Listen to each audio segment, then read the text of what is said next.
speaker today is Starkville Mayor Lynn Spruill. She's serving her third term as mayor, and under her leadership, Starkville operates as a dynamic 21st century city and as a city that deals with problems before they become crises. And we are happy that she's here. Please give a Rotary welcome to Lynn Spruill.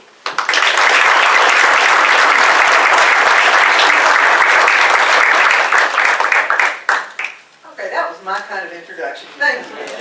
That was great. I appreciate that. So, all right, note the picture, guys. What's in the right-hand corner? That would be the Rotary float. I was proud to find that picture in my stash here. So, my favorite thing to talk about and the best place to live, work, play, and learn, and that's the Need More. That's the Need More mural that we have. So I'm highly fond of murals, as y'all can tell. But anyway, here we go. So, all right, here's the things we're going to talk about. We're going to talk about the tax rate, get that out of the way. Sales tax, Main Street project, the 182 project, other pending projects, and then we'll do a little bit of what we've done, what the board has done in 2025, and then I've got wishes, and then we'll take questions, and I'm brokenhearted that Frank is not here because I had him up for the first question. I'm just going to tell you, he will be missed, and we'll see. I hope he's doing okay. All right, so the tax rate, we want to blame that on Steve Langston. Where is he? Is he there we are. All right, so at the November meeting of the partnership board, Steve brought this up, and I could have kissed him. I didn't, but I could have, because he said basically that you get a whole lot for your dollar, for your tax dollars here in the city of Starkville. So I took mine, you can see my check mark here, I took one of my fourplexes. So this is my tax card for my fourplex. I don't know how many of y'all actually get your tax cards. You may have them escrowed or whatever, but this is a fourplex. It's 164 Park Circle. And this shows the assessed value, the true value, and then it shows the tax. So for my 2025 tax rate, which I'll be paying before the end of December, my city tax is $874. Okay? And it increased. We did a 2 mil increase, right? We went from 32 to 34. We did a 2 mil increase, and that increase on that one piece of property was $51.41. Now, am I going to raise my rates, my rent rates because of that? No, I am not. Because you spread that over 12 months, and it's negligible. So I'm just saying. Okay, so what do I get for my $874 per year? I'm getting a professional fire department with a Class 3 rating, which is only one of 7 in the state of Mississippi.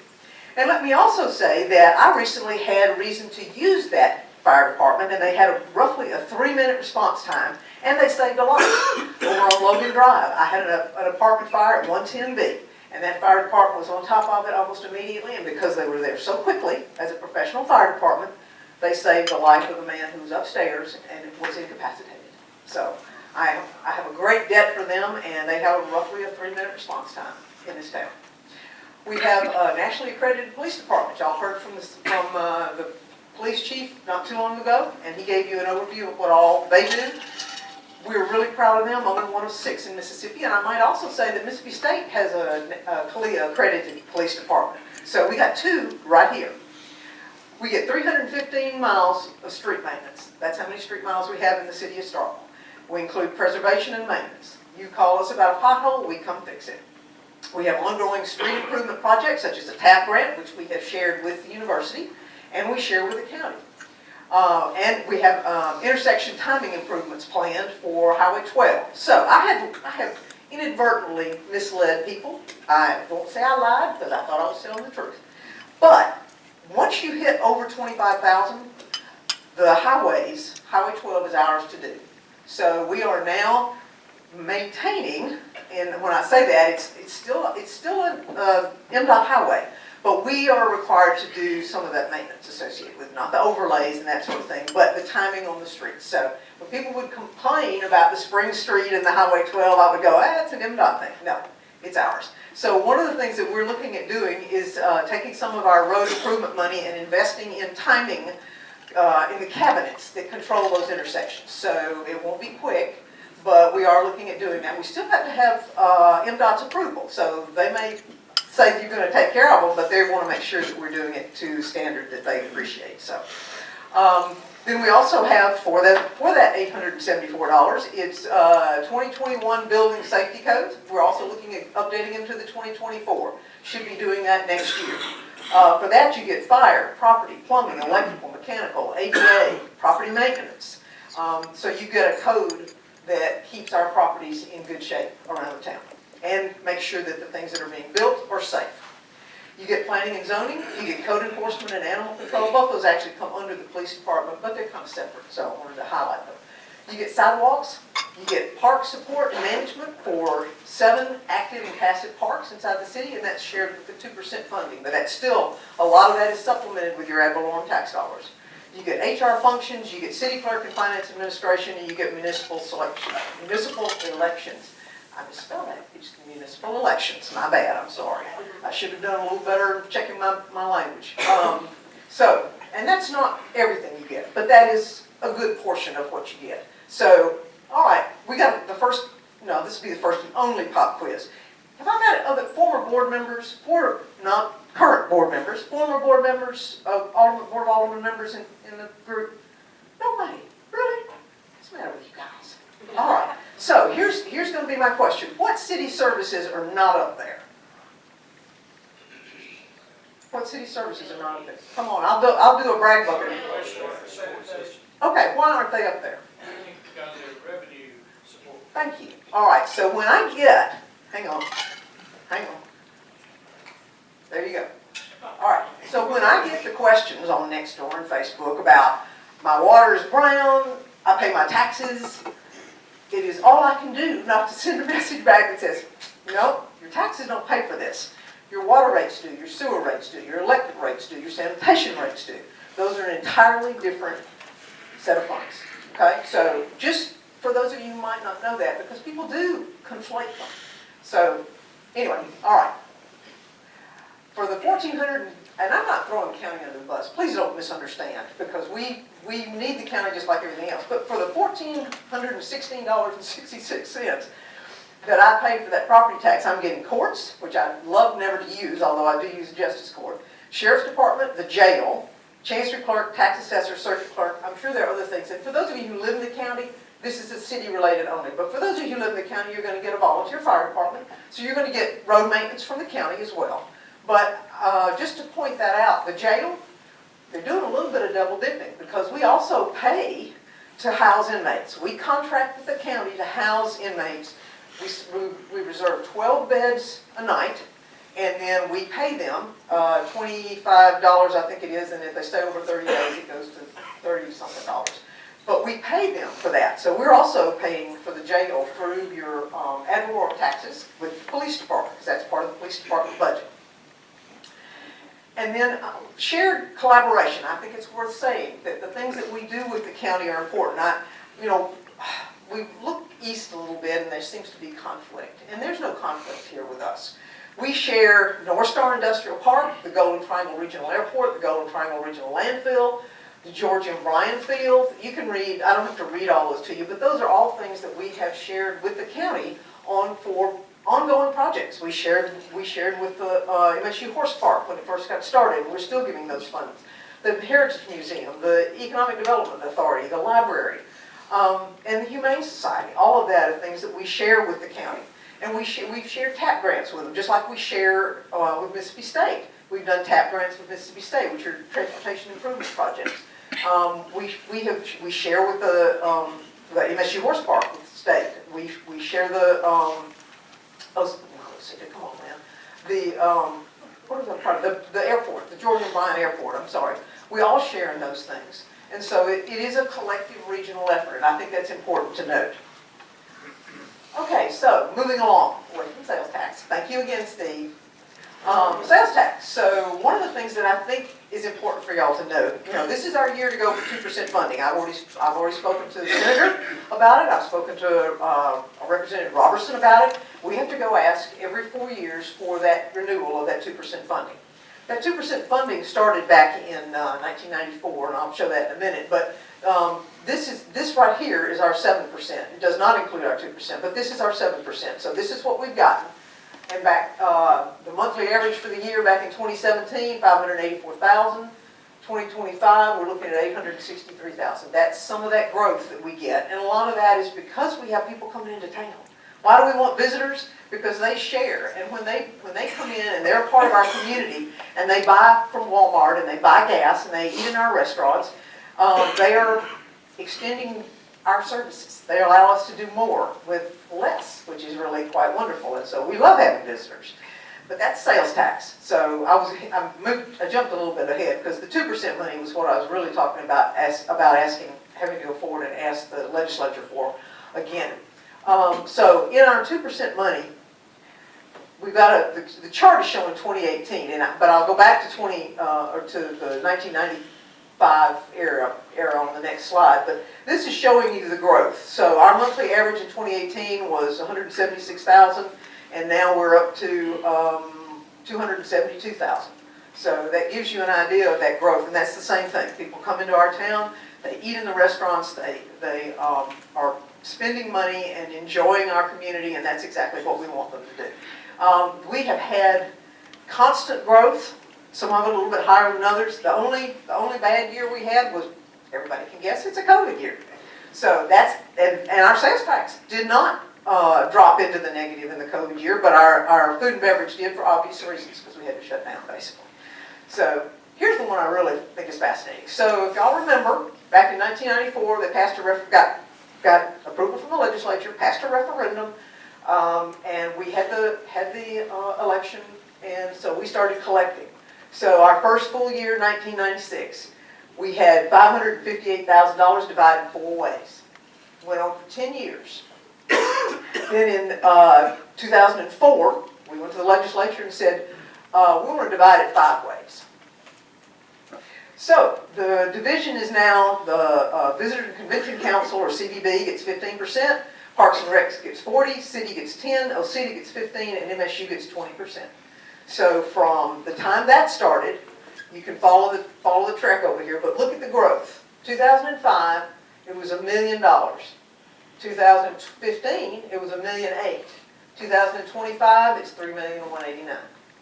That's a lot of continued growth, and I see no end to it. It may fluctuate. You know, you have percents here and there. It may fluctuate, but it continues to go gradually up, and that's what when we budget conservatively for 2%, 2.5%, and we're grateful when we see things like a 4% growth. So this has been a good year. All right, let's go to Main Street. Let's go to Main Street. And for those of you who are frustrated with Main Street, get over it. It's going to be great. It's going to be great. So this is where we are right now, and as of 2 weeks ago. And this gentleman right here on the left, that's Chris Williams. And he has been an extraordinary part of this project in overseeing it. And Neil Schaefer, back in the back there, William, has been very helpful with us for all our projects. And we're delighted to have that collaboration. But Chris has been a wonderful, wonderful employee. And the engineering profession is, I just can't say enough good things about it. Between an engineer and a landscape architect, you've got pretty much any project covered in a good kind of way. So I just want to do a shout out to him because he's been great. All right, so this is before and this is now. What do you think? It's good, right? Okay, so here's the fun part. Ned, you're up. I love time-lapse. I love time-lapse photography. So this started out in May at Memorial Day because you had all the flags on in the roundabout there. We started on the north side, started a little slow, getting our feet underneath us, but the north side is phase 1, and we've installed silva cells for the trees so the trees can get big, because before they were stunted because they didn't have any growth opportunity. So we've installed silva cells, and then obviously landscaping, and there's extra electrical underneath there for growth so that we can do events. Then we moved to the south side, that's phase 2, and it went much quicker because people were getting they're getting the feel for it, and they threw some more people into the works. So south side phase 2, and that's getting there. I just love this. I can see this out my window, y'all. This is just cool stuff. I'm just telling you, this is really cool stuff. And we're narrowing, as you can see, we're widening the sidewalks, we're narrowing the streets down, and we're providing some parking for those who are doing deliveries on the side streets. So we have tried to help them understand that. Okay, so here we are now, and that's what we're pretty much looking at. And it'll stop here in a second. There it is, it stopped. So that's kind of where we are. So what you've got is you're going to have, in fact, they're supposed to do that this month. We're supposed to stand up the trees and the lights this month in the next couple of weeks. So you'll be seeing trees go up, and then you'll see some light standards, because what you're going to have is the festoon lighting that's going across Main Street. Okay?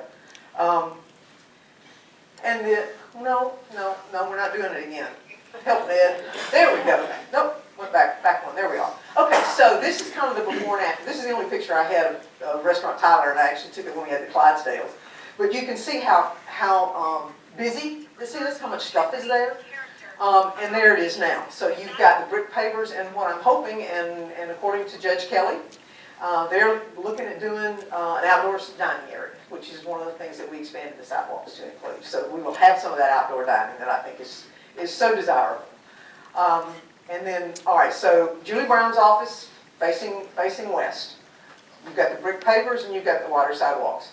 Restaurant Tyler and the glider, which I love, facing east. So you can get a feel for that part of the south side there. Then you've got that again. Oh, no, people have asked me where the clock's going to go. That's the reason I did this. This is the clock. So the clock will be there. They've got the base there. The clock will be there, and I'm not quite sure when they're going to put that back in, but the clock is going to be there, so not to worry. All right, and this is the other side of the street. So this is Lafayette facing west. You've got the little bit of the landscaping that went in preparation for our Christmas evenings, and then you've got the courthouse facing east. So you've got the brick pavers again. I'm not sure. Maybe the courthouse will have like a restaurant. We'll have a courthouse coffee shop or something outside. But that gives you the stills of where we are now. And this is the eventuality for where all the mess is right now. So you will have, the brick pavers, and you will have outdoor, and you'll have some narrowed areas, and you'll still have a little bit of the roundabout there. If I could just keep the school buses from circling through there and then driving into the landscaping, it would be really helpful. But that is hopefully the future for the end of that you see under construction right now.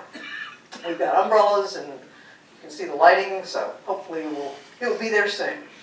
All right, the power of pressure washing.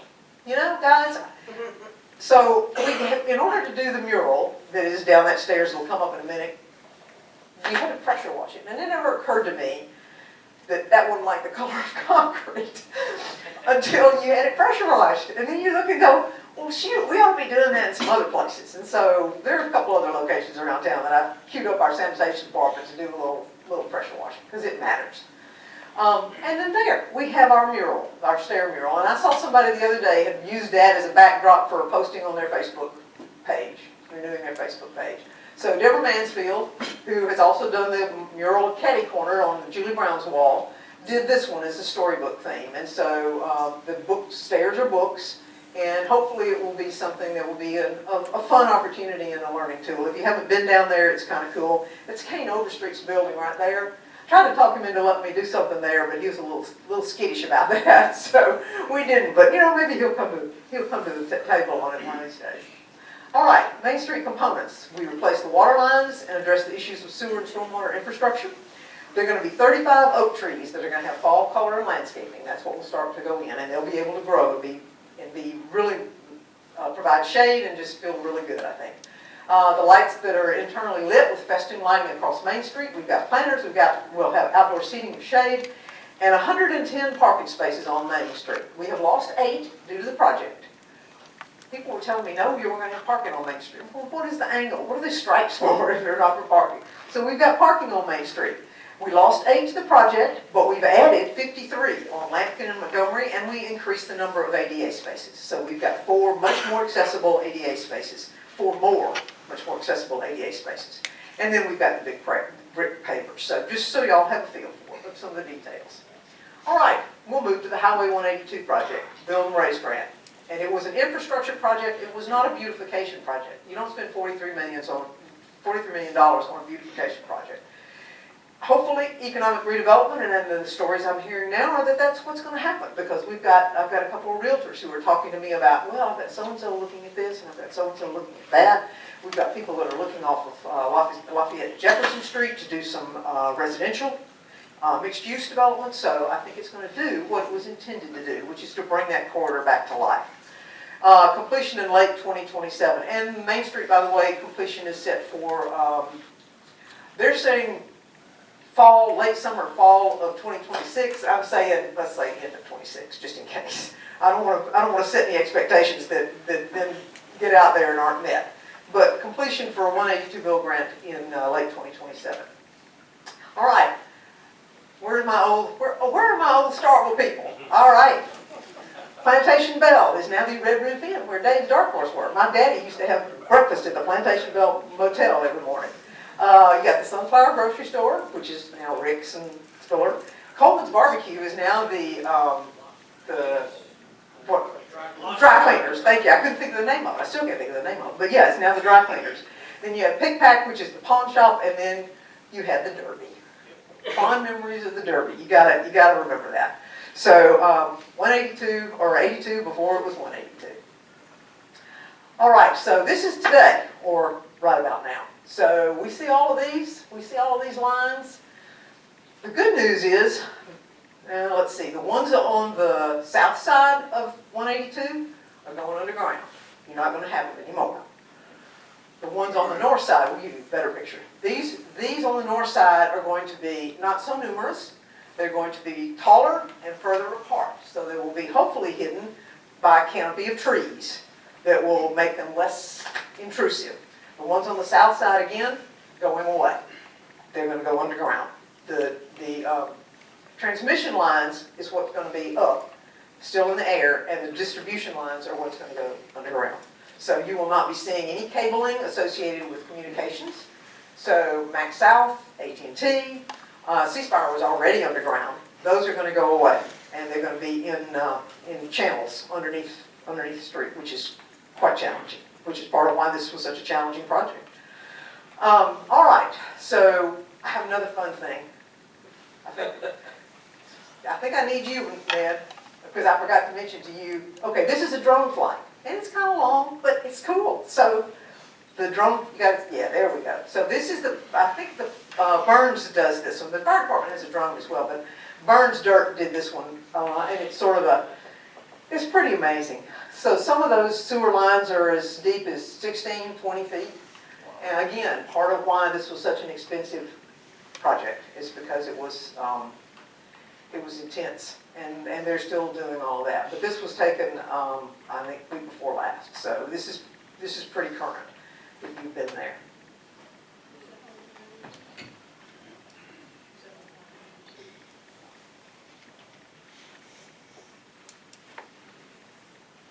How many lanes is that going to be total? It'll be 2 with median.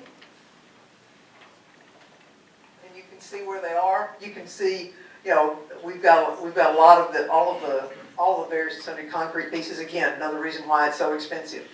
And you can see the lines on the south side. We're about to get to D.L. Connor, and you can see you begin now to see where the improvements are. So you can see Ms. Moreland's service station there, which was a service station, and it is no longer. And then what was, I guess, Pick Pack, the pawn shop. And then as you go along, so you can see you've got the medians, and you're moving toward you'll be moving toward the motel, which was bought. And if anybody hadn't been to that motel, they have done the cutest thing. That is adorable. They have really made it very attractive in an unusual kind of way. But I think they stay full, particularly obviously during game days. But you can see that we've got the medians, you've got the lights in the center, you've got the wider sidewalks that allow for biking and ped.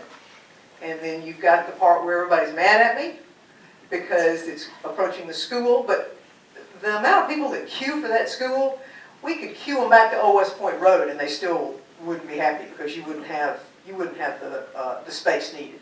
But as you can see as we move along, you've got Peters Rock on the left side there, then you've got School Street going there. And then as it goes along, you can see where I did have another one that was a time lapse on this, but it even put me to sleep, and I like this stuff, so I didn't put it in there. But you've got the improvement to the school entry there that is off of 182. You've got the left turn lane there, and those things will be striped. You've got again, sidewalks on both sides, and people use sidewalks. People. Sidewalks do not go nowhere in a city that is, what are we, 200 years old, and we're going to be another 200 years old. Eventually those sidewalks will connect. And I cannot tell you how many times now I've got people going, I want a sidewalk, I want a sidewalk. But I still hear the sidewalk to nowhere every now and then, which makes me crazy.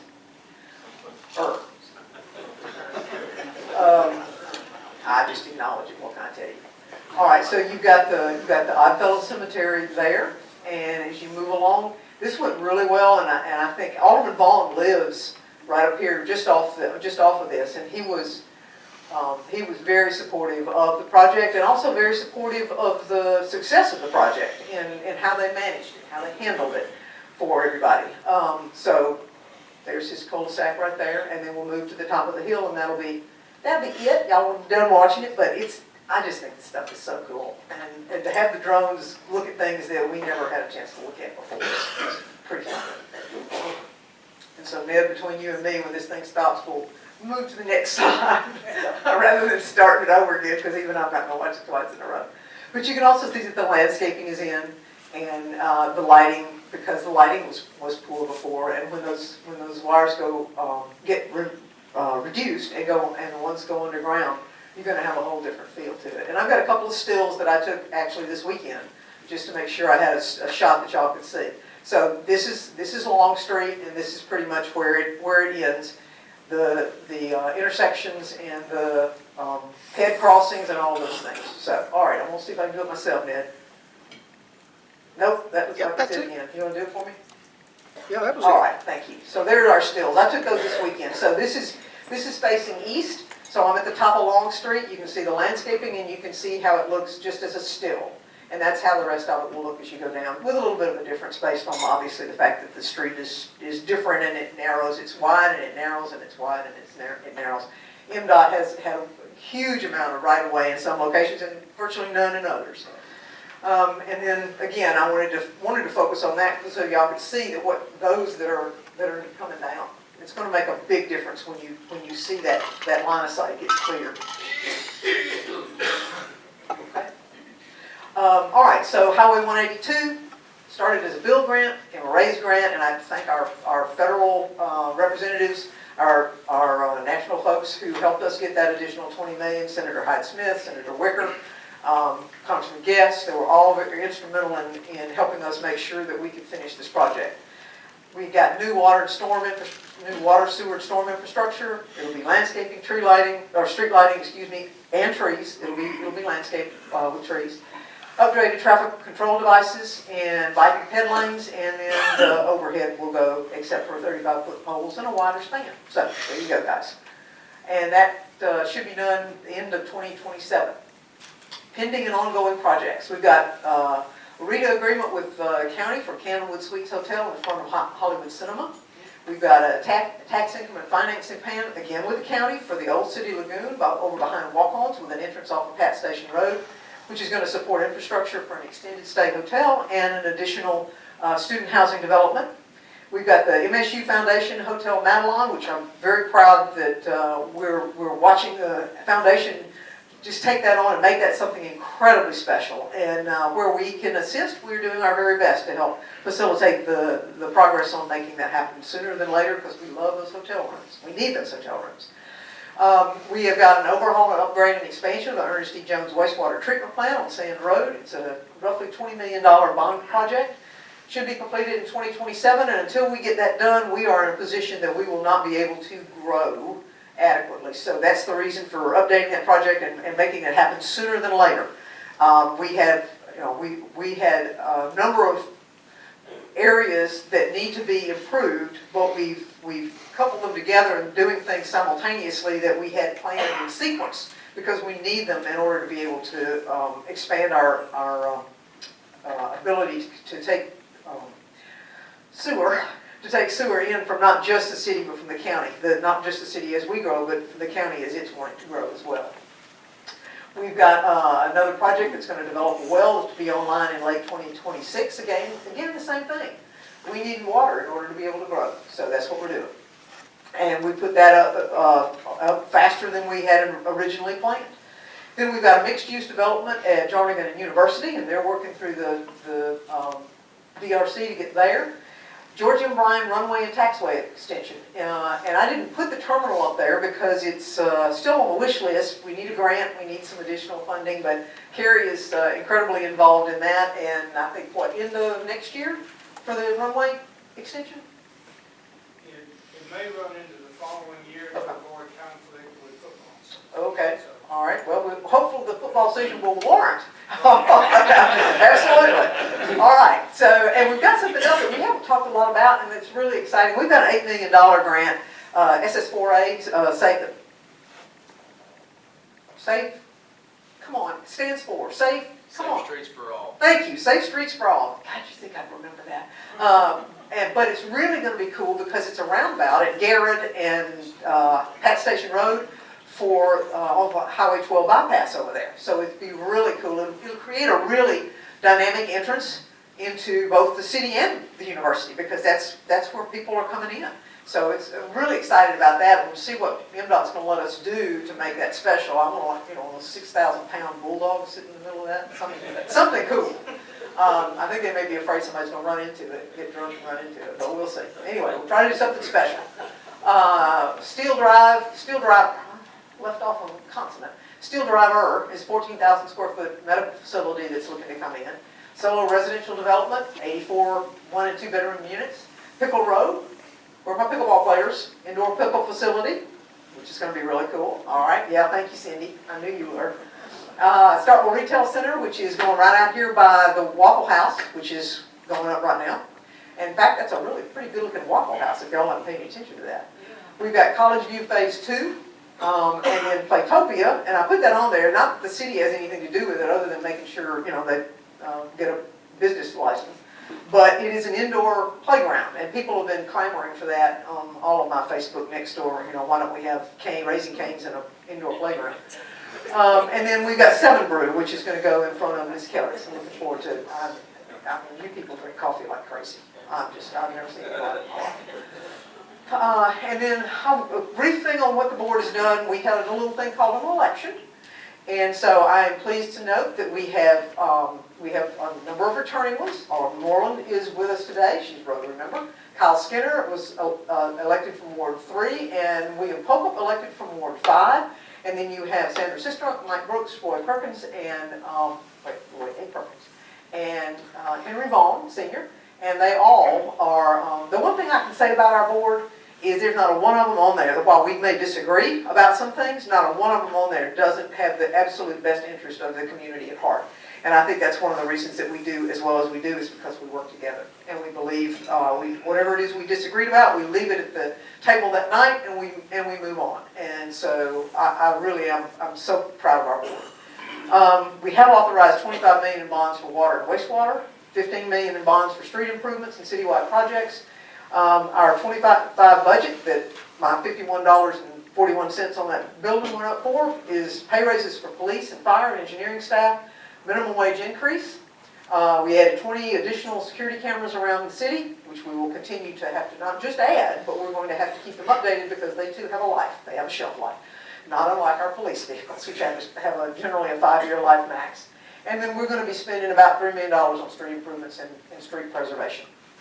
We approved the cleanup of numerous properties through lot mowings and tearing down and burning dilapidated structures. And I'd encourage any of you that if you see a dilapidated structure that you're not sure that we may be doing something about, please don't hesitate to send it to me and let me know so we can go through the process of doing what needs to be done. We just approved a predatory towing ordinance, which took 30 days to come into effect, so it won't be into effect until the middle of this month. But that was one of the things that we used to hear about a good bit about. And then we approved the resolution for the extension of the 2% food and beverage. And that is, I have to collect a little package, submit it to the guys. I see you moving. You ready to come up? Okay. So wishes. Upgrading the library to a high-profile Midtown Community Center and library, parking garage behind Starkville Cafe, additional residential downtown, incentivize underused properties. That will be really, that's going to make people really happy with me. But I would like us to consider how we might encourage them to use their property. Police and fire training facilities and getting the jail out of downtown. Again, not one of those things that I have control over, but I can certainly continue to lobby for it. So my thing is questions, and then anybody got any wishes they'd like me to add to my list of wishes? Yes, sir. What Is is it a wish or a question? It's a question. Okay. What is a predatory towing ordinance? Towing ordinance? Basically, the apartment complexes around town would contract with a towing company, and that towing company would cruise those parking lots, and if they saw someone without a tag or a sticker, or if it was parked maybe over the line, they would immediately hook them up and take them away. And so what we did is we require now that individual, if they're going to tow them, that individual authorization has got to come from the property manager, as opposed to just having the towing company going, oh, I think I'll take that one. And I'm not saying that they did, but they were authorized to buy the contract with the apartment complex. So we made it a little more difficult, and they've got to keep good records. So, okay. Yes, sir. Ben, early in your remarks, you talked about the timing of lights on Highway 12. Yes. Would that be synchronized lights? Is that what you're Yes, talking I mean, the sensors will be about? improved. Right. Well, So, yes. While you're looking at those boxes, we've got a lot of intersections in town where we give a left turn arrow and there's no car sitting there to turn left. Well, that would be part of that timing. That'd be part of that timing. Not on And- but- 12, not on 12. Oh, well, that's a whole different animal, because that would require additional, you either got in-ground that's not working, but you've also got sensors that are just straight on straight timers, because it's incredibly expensive to do that. So some of those side streets don't necessarily have that. So patience is a lovely thing. Yes, sir. You mentioned in your list 20 additional street cameras. So, What's the total that's out now? I think we have 65 or so. And again, a lot of those, some of those are replacements because they're reaching the end of life. I've got one that's over there off of Lynn Lane that's reaching the end of life. We've got one by City Hall that's reaching the end of life.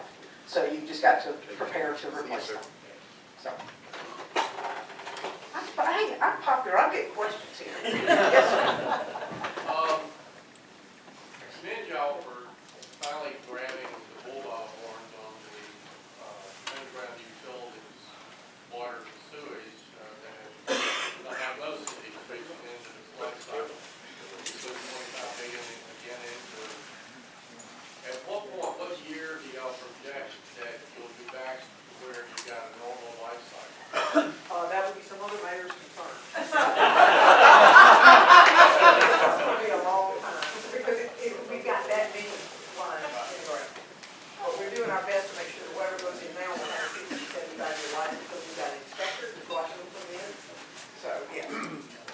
Sorry about that. No, that's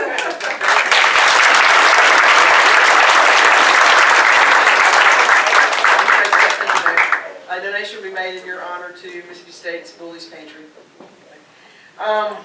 So next week, we will have, speakers will be Braver Angels, which is a cross partisan dialogue. It'll be Buddy Stubbs, Sarah O'Brien, Virginia Tolliver, and Richard Babb. So that will certainly be interesting. They want to have a little bit of extra time, so I think we're going to start at 12 o'clock instead of 12:05. And try to move quickly so we can give them the time to really get into things. I didn't think you could ask for that. You may or need more time today as well. So, anything else for today? If not, let's rise and say our motto.